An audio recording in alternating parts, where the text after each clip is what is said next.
Chapter 8, number 13. We are given a bunch of output for a hypothetical economy and a table, and we were asked to calculate nominal GDP for 2 years and then real GDP for 2 years. Very typical textbook question around measuring a nation's income.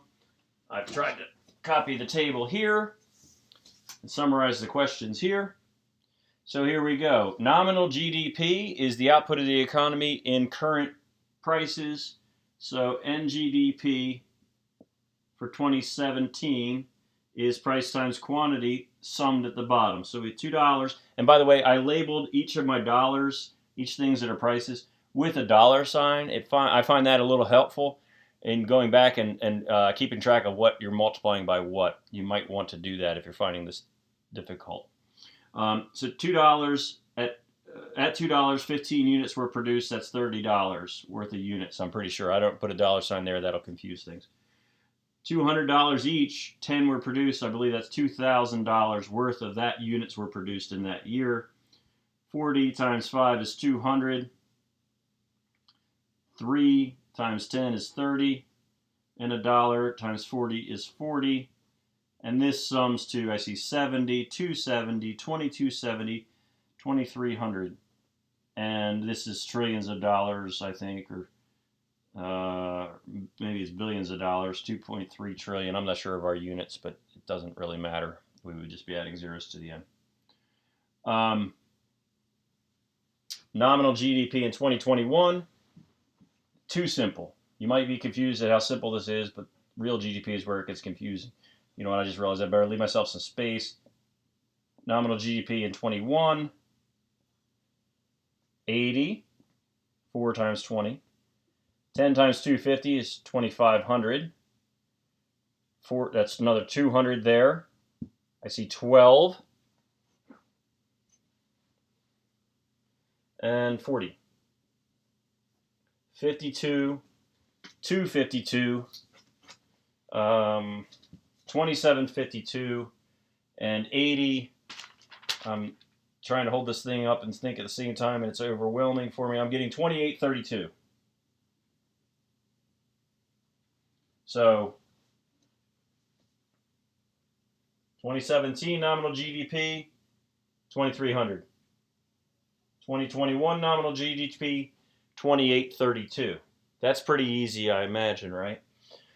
Now, B is calculate real GDP. Well, 2017 is the base year. In the base year, nominal and real are the same animal. So that's right there.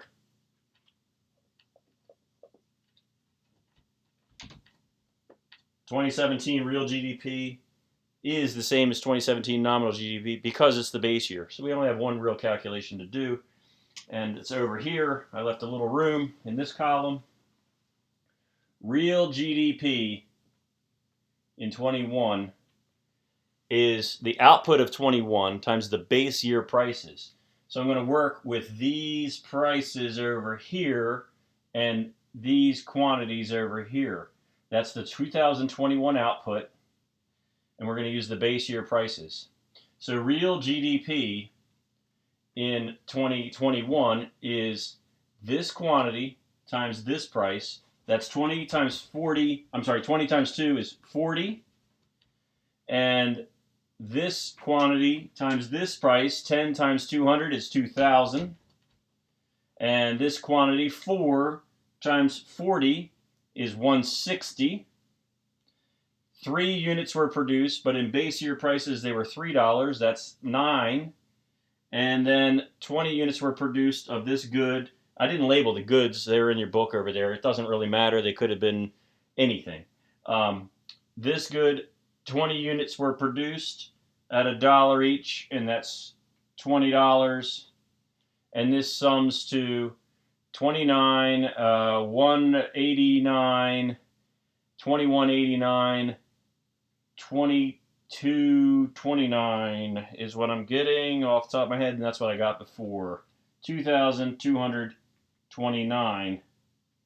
That is your real GDP in 2021.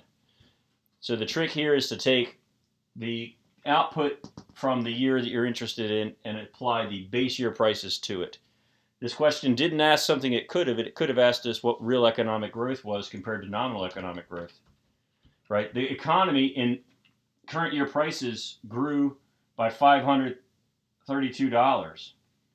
But when you go back and ignore, compensate for inflation and use base year prices, look what really happened. The economy actually shrunk in real output. That would mean that jobs were lost or unemployment was rising, most likely. This economy is shrinking, but if you only use current year prices, it looks like it's growing.